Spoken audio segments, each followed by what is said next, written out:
Next is sleep method.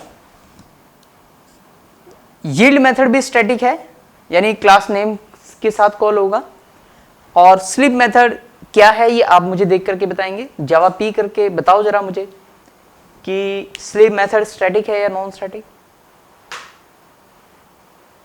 आप देख रहे हैं मुझे नहीं देखिए, इसे स्टॉप कीजिए, कमांड प्रॉम्प्ट खोलिए, उस पर जावा पी करके देख करके बताओ कि जो स्लीप मेथड है ये स्टैटिक है या नॉन स्टैटिक।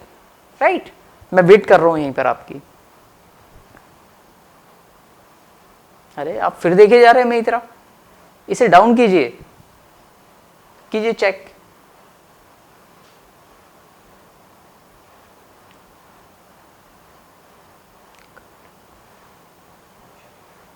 चलिए मैं आपको जावा पी करके दिखा देता हूं, आप बार बार मेरी तरफ देखे जा रहे हैं, तो चलिए मैं दिखा देता हूं फिर आपको जावा पी करके। तो ये कमांड प्रॉम्प्ट मैंने खोला, cmd खोला, यहां पे लिखेंगे हम javap space java dot lang dot thread, right, enter press करेंगे तो देखो ये मेथड्स की लिस्ट आ गई हमारे पास, जहां पर हम देख सकते हैं कि कौन कौन से मेथड्स हमारे पास अवेलेबल है। तो अगर बात करें स्लीप मेथड की, तो आपको दिखाई दे रहा है यहाँ पे स्लीप मेथड, कहीं पे देखिए, कोशिश कीजिए ढूंढने की स्लीप मेथड। ये देखो यहाँ पर ये रहा हमारा स्लीप मेथड। ये पब्लिक मेथड है, स्टैटिक मेथड है और नेटिव है, यानी इसका कोड किसी और लैंग्वेज में लिखा गया है। रिटर्न टाइप वॉइड है और मेथड का नाम है स्लीप। किस टाइप की वैल्यू लेता है? लॉन्ग वैल्यू लेता है। तो यहां से पता लग गया आपको कि ये क्या मेथड है? स्टैटिक मेथड है। थ्रोज इंटरप्टेड एक्सेप्शन करता है, यानी इसे ट्राई कैच में भी डालना पड़ेगा आपको। सो इस तरीके से आप किसी मेथड को देख सकते हैं कि ये स्टैटिक है या नॉन स्टैटिक। तो स्लीप मेथड क्या है? स्टैटिक है। ये जो स्लीप मेथड है ये क्या मेथड है? अब क्योंकि ये स्टैटिक मेथड है तो किसके थ्रू कॉल होगा? क्लास नेम से कॉल होगा, यानी मैं कॉल करूंगा थ्रेड डॉट स्लीप। ये लॉन्ग वैल्यू लेता है, लॉन्ग वैल्यू मैं यहां पे पास करूंगा। लॉन्ग वैल्यू ये मिली सेकेंड्स में लेगा। 1000 मिली सेकेंड का 1 सेकेंड होता है। कितना होता है? 1000 मिली सेकेंड का 1 सेकेंड होता है। यानी अगर मैंने यहां पर लिख दिया 1000, तो ये थ्रेड क्या करेगा, मतलब ये स्टेटमेंट क्या करेगी, जो भी थ्रेड इस लाइन को एग्जीक्यूट करेगा उस थ्रेड को स्लीप में डाल देगा। कितने टाइम के लिए? एटलीस्ट 1 सेकेंड के लिए। 1000 मिली सेकेंड का 1 सेकेंड होता है, एटलीस्ट 1 सेकेंड के लिए। उसके बाद ये शेड्यूलर इसे शेड्यूल करके भेजेगा और वापस यहां पर आएगा। मैंने यहां पर एटलीस्ट वर्ड यूज किया, एटलीस्ट 1 सेकेंड। एग्जैक्टली क्यों नहीं किया? क्योंकि 1000 सेकेंड जैसे ही खत्म होंगे उसके बाद ये रन होने के लिए नहीं आएगा, उसके बाद तो ये एलिजिबल टू रन होगा, शेड्यूलर इसे शेड्यूल करके भेजेगा। तो ऐसा हो सकता है कि एग्जैक्ट 1 सेकेंड के बाद ये वापस ना आए, कुछ मिली सेकेंड्स ये और ले ले वापस आने के लिए। इसलिए इस बात की तो गारंटी है कि एटलीस्ट इतने टाइम तक तो इस स्लीप में रहेगा ही रहेगा, बट एग्जैक्टली इतने टाइम बाद वापस आ जाएगा, it's not guaranteed. Is it clear? तो इसलिए एटलीस्ट 1 सेकेंड के लिए स्लीप में जाएगा। कौन सा थ्रेड जाएगा? जिस थ्रेड ने इस लाइन को एग्जीक्यूट किया है वो थ्रेड स्लीप में जाएगा। क्लियर?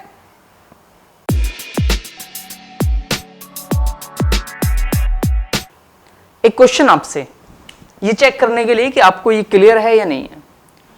मैंने एक क्लास बना रखी है माई थ्रेड, जो एक्सटेंड है थ्रेड से। मैं क्लास नहीं बना रहा, तो समझ गए ना। माई थ्रेड एक तरीके की क्लास है जो थ्रेड से एक्सटेंड है। My thread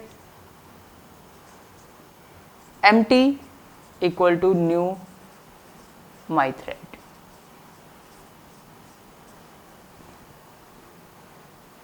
empty dot start empty dot sleep 1000। बाकी ऊपर भी कोड लिखा हुआ है, नीचे भी कोड लिखा हुआ है। मेरा क्वेश्चन है आपसे कि जैसे ही स्टेटमेंट एग्जीक्यूट होगी कौन सा थ्रेड स्लीप पर जाएगा और कितने टाइम के लिए। आई रिपीट माई क्वेश्चन कि जैसे ही ये लाइन एग्जीक्यूट होगी तो कौन सा थ्रेड स्लीप पर जाएगा और कितने टाइम के लिए। क्या कहा आपने? ऑफ कोर्स आप कहेंगे कि एम्प्टी थ्रेड स्लीप पर जाएगा और कितने टाइम के लिए जाएगा?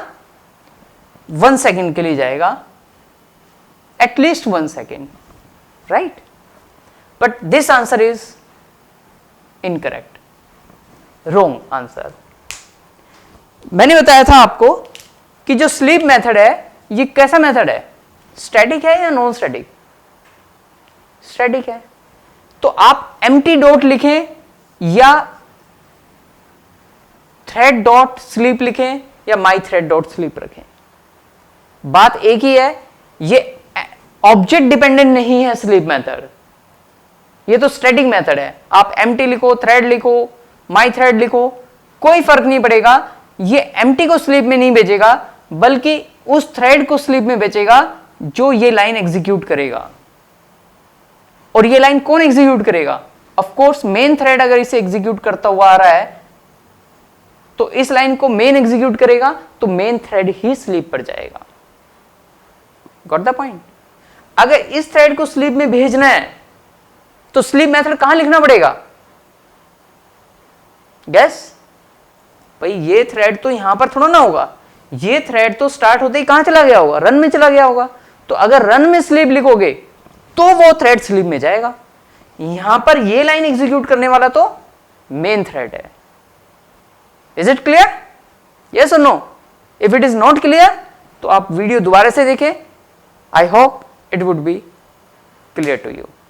अच्छा, एक चीज और बताओ, अगर मैंने ये लिखा थ्रेड डॉट स्लीप 1000 तो थ्रेड कितने टाइम के लिए स्लीप पे जाएगा?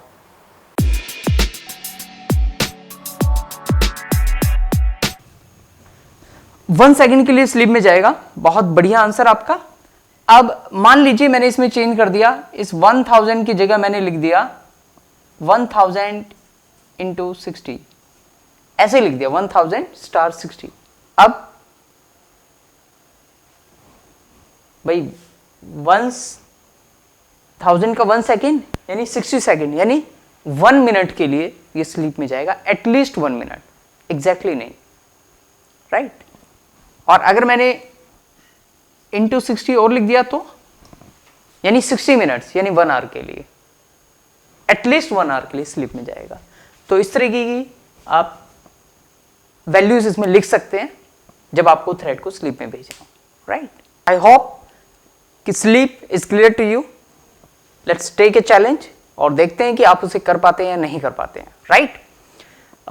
चैलेंज है कि आपने एक प्रोग्राम लिखना है और ये प्रोग्राम 1 to 10 प्रिंट करेगा। क्या करेगा? 1 to 10 काउंटिंग प्रिंट करेगा। Write a program to display counting 1 to 10 but each count should display at least after 1 second. क्या कहा मैंने?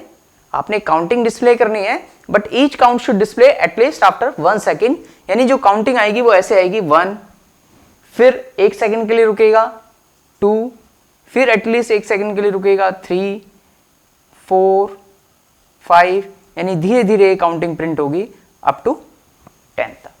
This is the question, this is challenge for you. चलिए, all the best. Last but not the least, join method. आप मुझे जवाब भी करके देख के बताएं कि ये स्टैटिक है या नॉन स्टैटिक। कीजिए, जवाब भी करके देख के बताइए।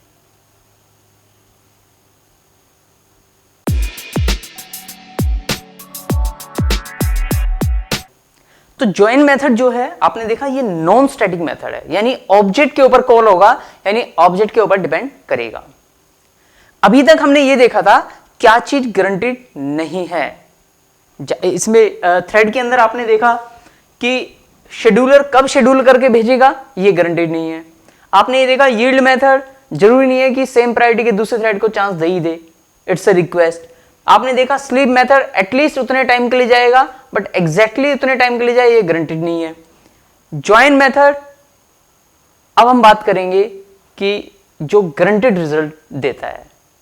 गारंटीड रिजल्ट क्या देता है मैं आपको बता दूं। ज्वाइन मेथड समझने का एक सिंपल सा तरीका है। मान लीजिए ये लाइंस ऑफ कोड लिखा हुआ है, राइट। यहां पर आपने एक नया थ्रेड बनाया, से my thread empty equal to new my thread, और फिर आपने किया empty dot start and empty dot join. इसके बाद बाकी स्टेटमेंट्स भी है, राइट। अब देखो इस लाइन को एग्जीक्यूट किसने किया, मार्कर चेंज कर लेता हूं मैं। इस लाइन को एग्जीक्यूट किया मेन ने, इसे भी मेन ने, इसे भी मेन ने, इसे भी मेन ने, इसे भी मेन ने। जैसे ही मेन ने इसे एग्जीक्यूट किया एक थ्रेड और इनिशिएट हो गया और इसकी एग्जीक्यूशन इंडिपेंडेंटली स्टार्ट हो गई। मेन थ्रेड आगे किया बड़ा, मेन थ्रेड ने empty डॉट ज्वाइन कॉल किया, यानी मेन थ्रेड ने अब इस थ्रेड को ज्वाइन कर लिया, राइट।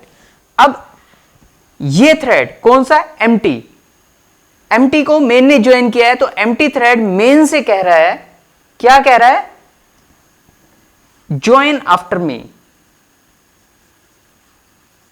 Join after me. कौन कह रहा है, empty थ्रेड। किससे कह रहा है, मेन थ्रेड से कह रहा है ज्वाइन आफ्टर मी, यानी अब मेन थ्रेड यहां पर आकर के रुक जाएगा। और कब तक रुका रहेगा, जब तक कि ये थ्रेड अपना टास्क फिनिश नहीं कर लेता। जब ये थ्रेड अपना टास्क फिनिश कर लेगा उसके बाद मेन एग्जीक्यूशन पे वापस आएगा, राइट। तो this behaviour is the guaranteed behaviour कि अगर किसी थ्रेड ने दूसरे थ्रेड को ज्वाइन किया है तो ये वेट करेगा जब तक कि ये वाला थ्रेड अपना टास्क पूरा नहीं कर लेता। जैसे कि इस केस में अगर मैं इस थ्रेड को मेन थ्रेड मानूं जो इन स्टेटमेंट को एग्जीक्यूट कर रहा है, तो मेन थ्रेड वेट करेगा जब तक कि empty अपना टास्क कंप्लीट नहीं कर लेता। I hope join is clear to you, yes और no. If yes then all the best, if no then you can watch the video once again, right? All the best.